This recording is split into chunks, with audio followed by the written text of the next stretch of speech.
আমি ট্রেনে করে মামার বাড়িতে গেলাম। ঘুরতে যাওয়ার পরে মামা তো ভাই আমার কাছে, চলো দাদা আমার বন্ধুর বাড়িতে যাই। বন্ধুর বাড়িতে গেলাম, যাওয়ার পরে ওইটা আমার দাদা। বন্ধুর বাড়ি যাই দেখি কি সেই অ্যারেঞ্জমেন্ট, মানে খাসির মাংস আর মাল সাল নিচে নিয়ে খাওয়ার জন্য জোরাজুরি। আমি তো খামো না, ছোটো ভাইকে না না বন্ধু খারাপ পাবো, খাও খাও। পরে তিনজনে মিলে বসে একটু খাইলাম খাসির মাংস, নানান রকম চাট ফাট স্যালাড ফ্যালাড দিয়ে খাইলাম। খাওয়া দাওয়ার পরে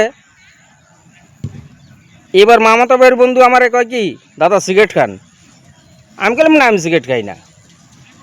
তারপরে আমার ছোটো ভাইরে কইতেছে, মামাতো ভাইরে কইতেছে, বন্ধুয়ে কইতেছে, নে তুই একটা সিগারেট খা। তখন আমার ছোটো ভাই কইতেছে, দাদ তোর মান সম্মান নাই, সিগারেট খা, দাদার সামনে আমি সিগারেট খামো? তখন মামাতো ভাইয়ের বন্ধু কয় কি, একসঙ্গে মদ খাইলাম, ওই বেলে দোষ নাই, এখন সিগারেটের দোষ বেরিয়েছে।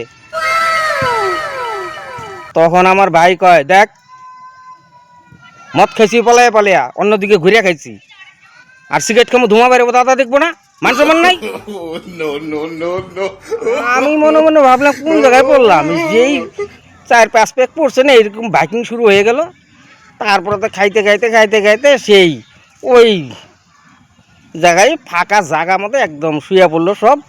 আমি কই, কিরে যাবি না, বাড়ি যাবি না? ওরা কয়, কিসের বাড়ি কিসের বাড়ি, যাব না। রাত্রি 2টার দিকে একজনে জাগনা পায়ে কয় কি, আমার এত বড় চকি, আমি জীবনে এত বড় চকি দেখি নাই। আমার ভাইয়ের বন্ধু কয়, আসলে ঠিকই কইছ, এত বড় চকি জীবনে দেখি নাই। মানে ফাঁকা মাঠ পায়া গড়াগড়ি পারতেছে আর খালি কইতাছে, এত বড় চকি আমি জীবনে দেখি নাই। আমি এবার পাশে একটা ব্রেঞ্চ আছিল, ব্রেঞ্চের মধ্যে শুয়ে আছিলাম।